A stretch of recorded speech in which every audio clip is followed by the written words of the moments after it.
Welcome everyone to this second video on molarity.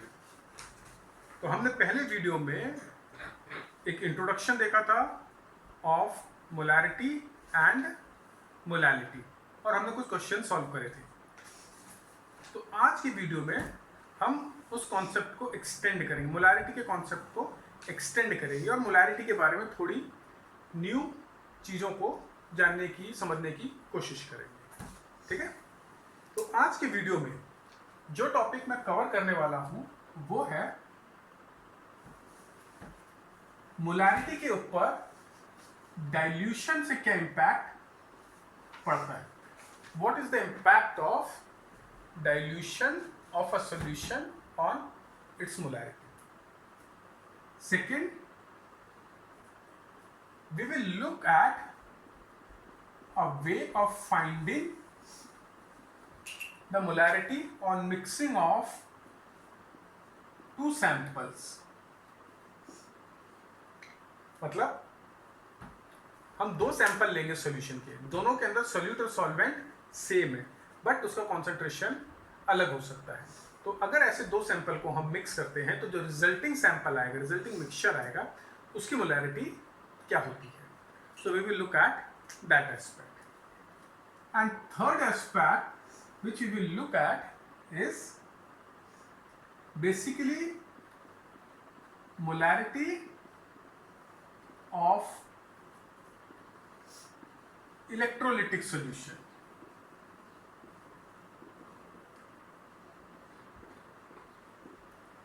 पहले इससे molarity of electrolytic solution मेरा मतलब है कि एक ऐसे सोल्यूट को हमने मिक्स किया है सॉल्वेंट में जो कि डिसोशिएट होगा, आयंस के फॉर्म में आयोनाइज होगा। तो इस केस में सॉल्यूशन की मोलारिटी विज़ आयनिक कॉन्सेंट्रेशन, किसी पर्टिकुलर आयन की मोलारिटी या किसी पर्टिकुलर आयन का कॉन्सेंट्रेशन, दोनों क्या सेम होते हैं या दोनों में कुछ डिफरेंस होता है।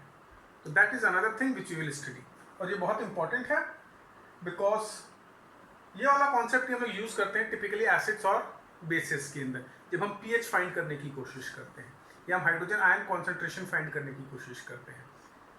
तो उस केस में हमें ये वाला कॉन्सेप्ट यूज करना पड़ेगा।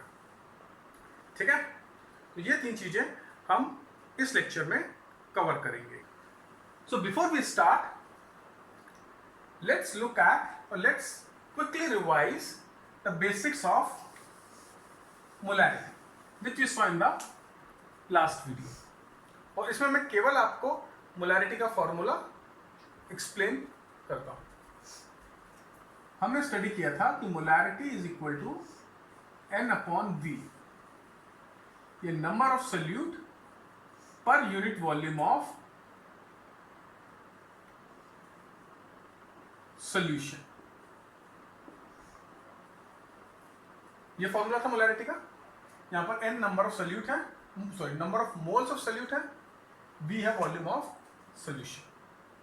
ठीक, अब मैं ये सोल्यूट और सॉल्यूशन में ज्यूम कर रहा हूं कि अब आपको समझ में आ गया होगा कि मोलारिटी में number of moles of solute लेते हैं और जो वॉल्यूम लेते हैं वो किसका लेते हैं, सॉल्यूशन का। तो अब मैं ये फिर से सोल्यूट और सॉल्यूशन नहीं लिखूंगा, ये आपको अपने दिमाग में बैठाकर रखना है। तो लेट्स से मैं इसको ये लिख सकता हूं M is equal to N upon V और यहां पर मैंने V किस में लिया है,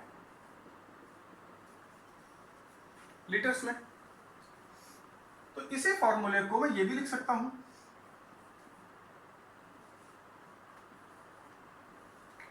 M into V is equal to N।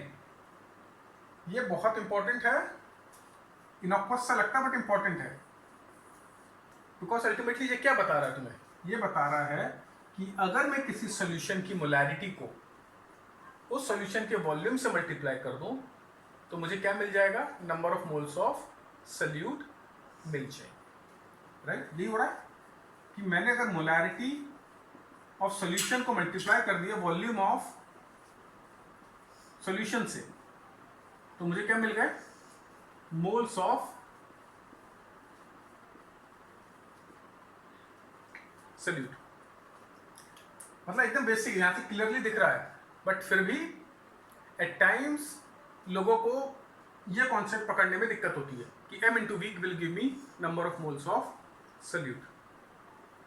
Okay, so number of moles of solute is equal to molarity into volume of solution. और ये वाला कॉन्सेप्ट हम अब आगे जो चीजें स्टडी करेंगे उस सब में यूज करने वाले। आप इसको नोट डाउन कर लो and then we will look at the next topic. So now let's look at the impact of dilution on molarity. तो बेसिकली मैं क्या कहना चाह रहा हूं, मैं बोल रहा हूं कि आपके पास एक सॉल्यूशन है,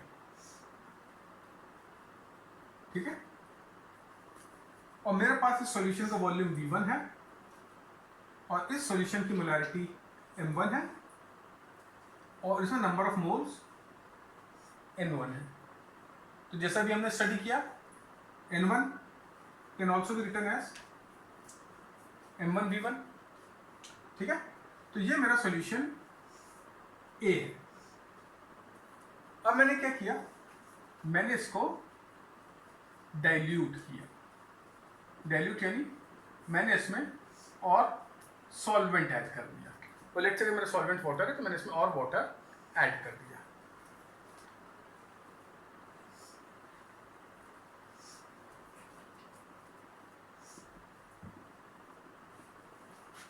तो ये ऐड करने के बाद अब जो मेरा वॉल्यूम बचा, लेट्स से ये वॉल्यूम हो गया V2।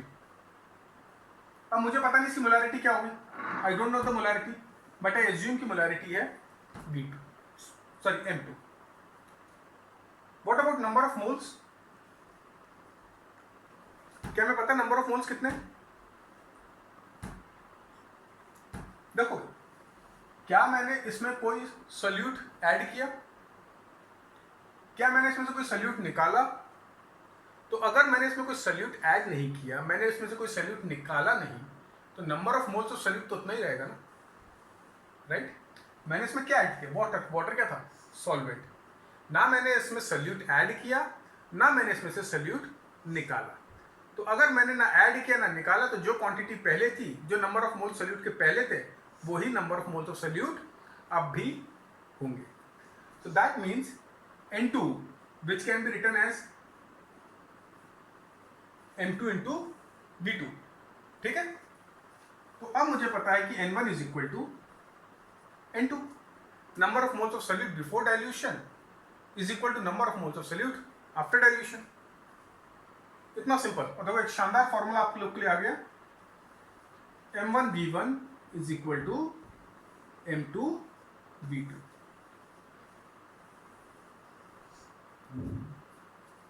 right? So number of moles before dilution is equal to number of moles after dilution। तो कभी भी कोई क्वेश्चन देता है जिसमें केवल डाइल्यूशन हो रहा है और तुमसे मोलैरिटी पूछता है या ये पूछता है कि कितना वॉल्यूम तक मेरे को उसको डाइल्यूट करना चाहिए, तो you have to use this formula. ये फॉर्मूला कहाँ से आ रहा है? ये फॉर्मूला इसलिए आ रहा है कि number of moles of solute change नहीं हो रहा है और M1V1 मुझे क्या देता है? नंबर ऑफ मोल्स देता है। अब एक इंपॉर्टेंट चीज यहां पर नोट कर लो, अगर मेरा V यानी V1 और V2 लीटर्स में है तो M1V1 मेरे को क्या दे रहा है? Number of moles. पर अगर मेरा V1 V2 मिलीलीटर में लेता हूं तो ये मेरे को क्या दे देगा? नंबर ऑफ मिलीमोल्स, ठीक है।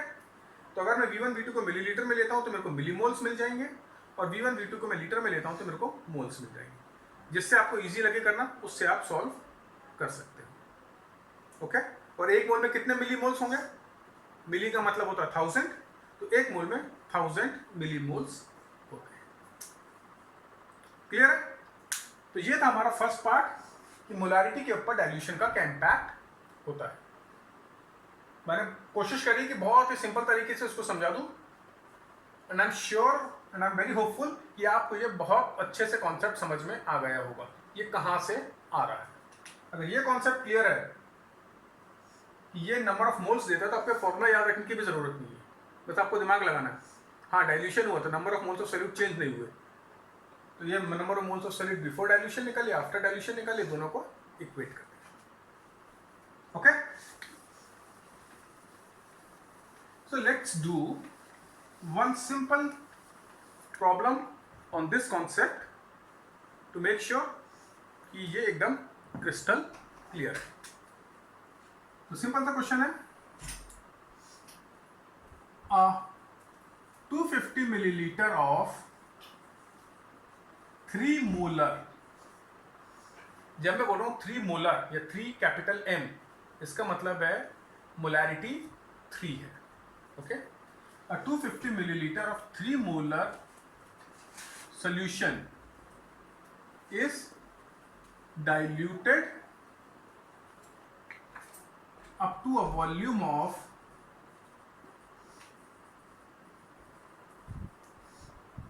500 milliliter. Calculate the molarity of diluted solution.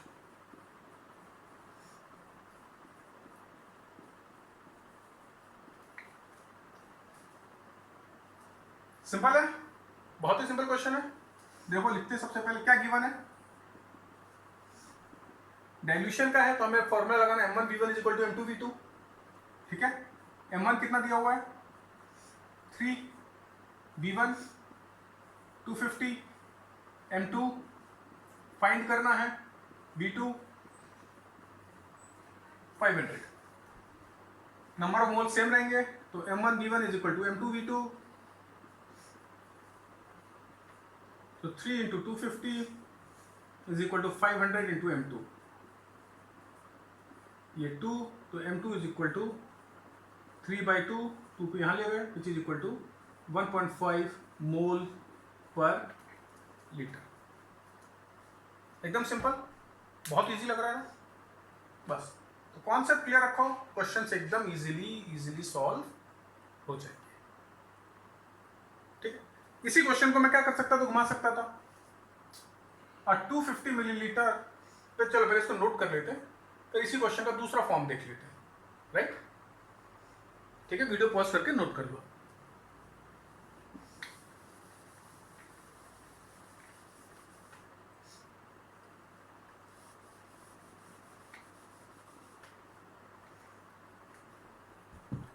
A 250 milliliter of 3 molar solution is diluted to give 2 molar solution. Calculate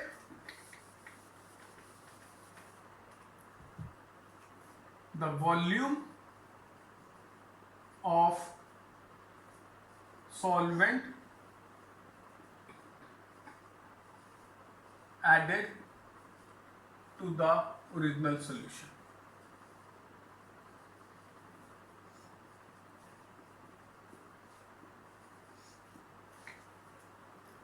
similar question है, इसमें आपको इनिशियल वॉल्यूम दिया हुआ है, मोलैरिटी दी हुई है और आपको फाइनल मोलैरिटी दी हुई है, और आपसे पूछ रहा है कि हमने कितना सॉल्वेंट उसमें ऐड किया होगा. फाइनल वॉल्यूम ऑफ सॉल्यूशन नहीं पूछ रहा, कितना वॉल्यूम ऐड किया होगा. ठीक है, देखते हैं. m1 हमें दिया हुआ 3, v1 हमें दिया हुआ 250, इस केस में हमें m2 दिया हुआ 2, और सबसे पहले हम वॉल्यूम ऑफ फाइनल सॉल्यूशन निकालेंगे. तो क्या हो गया, m1 v1 is equal to m2 v2. so 3 into 250 is equal to 2 into v2. तो ये हो जाएगा v2 is equal to 3 into 250 upon 2, ये 125, तो ये हो गया 375 ml. तो 375 ml क्या हुआ, क्या ये वॉल्यूम ऑफ सॉल्वेंट एडेड है? नहीं, ये क्या है, न्यू वॉल्यूम ऑफ सॉल्यूशन या फाइनल वॉल्यूम ऑफ सॉल्यूशन. तो इनिशियल वॉल्यूम कितना था 250, तो वॉल्यूम एडेड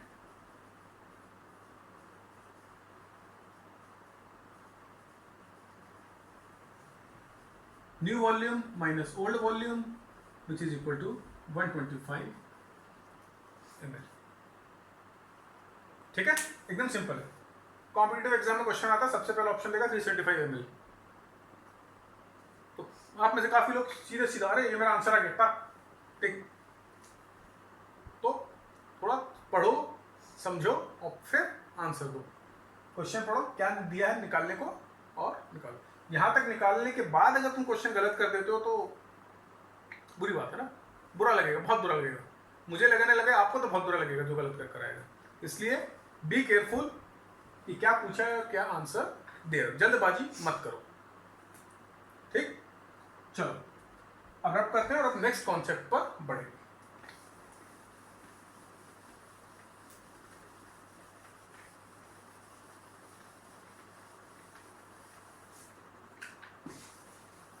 जो ऑब्जेक्टिव टाइप एग्जाम्स होते हैं ना, उसके अंदर जो पेपर सेट होता है उसमें ऑप्शन इस तरीके सीक्वेंस में दिए जाते हैं कि जो सबसे पहले सॉल्व करके चीज निकलेगी ना वो पहला ऑप्शन रहता है। तो हमेशा ध्यान दें। चलो सेकंड कॉन्सेप्ट, अब मिक्सिंग ऑफ सॉल्यूशन देखते हैं।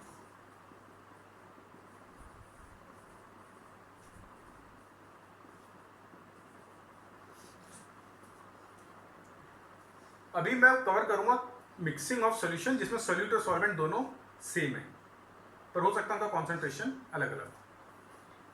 तो अगेन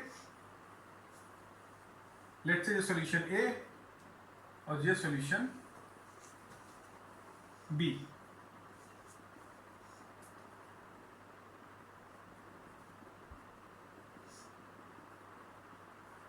ठीक है, इसकी मोलारिटी m1, इसकी m2, इसका वॉल्यूम v1, इसका वॉल्यूम v2। हमने दोनों को ऐड कर दिया। अब एक बड़ा फ्लास्क लेना पड़ेगा, हम बड़ा फ्लास्क ले लेते हैं।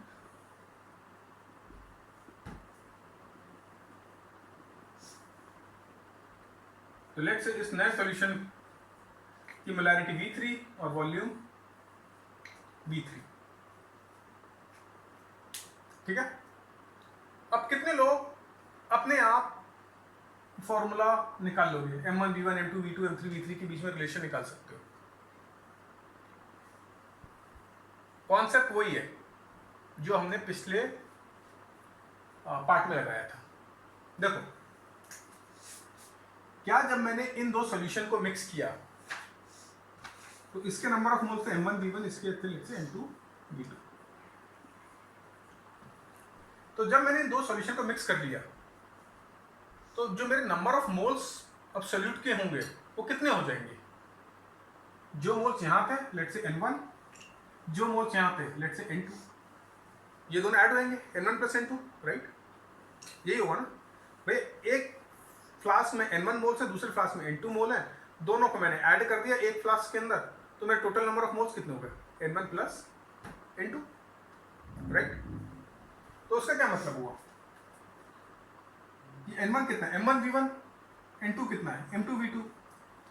तो यहां पर जो नंबर ऑफ मोल्स है n3 वो किसके बराबर हो गए n1 प्लस n2 के बराबर। तो एक पॉइंट ये। दूसरा वॉल्यूम v3 के क्या होगा,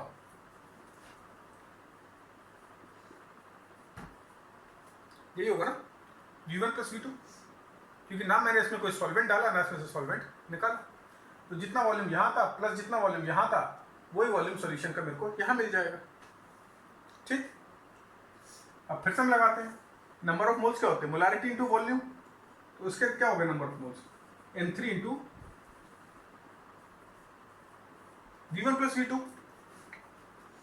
और मुझे पता है कि n1 प्लस n2 किसके बराबर है n3 के बराबर। तो इसका मतलब हो गया m1 v1 plus m2 v2 is equal to m3 of v1 plus v2।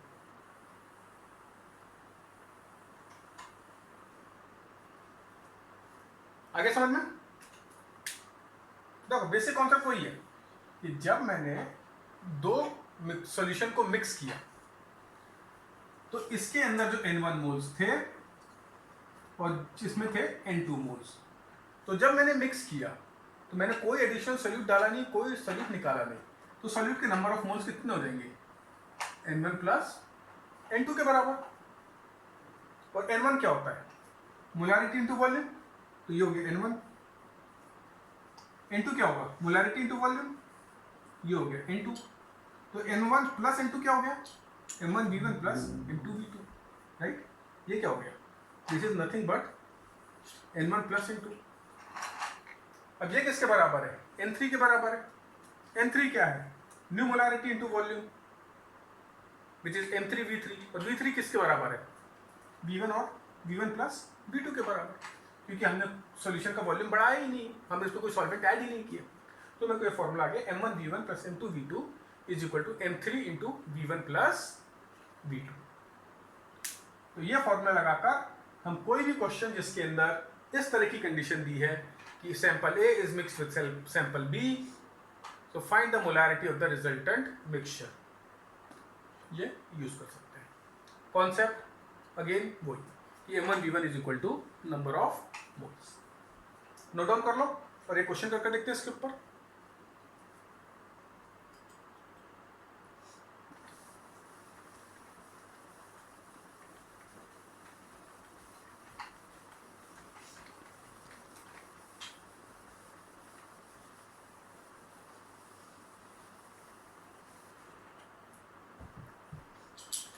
चलो क्वेश्चन नोट करो,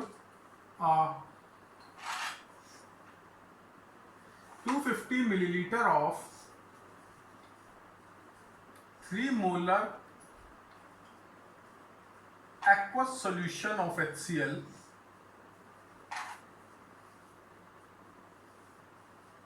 is mixed with 750 ml of 2 molar aqueous solution of HCl.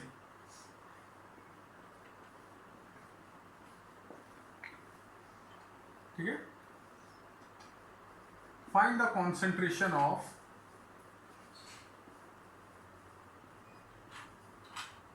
solution obtained.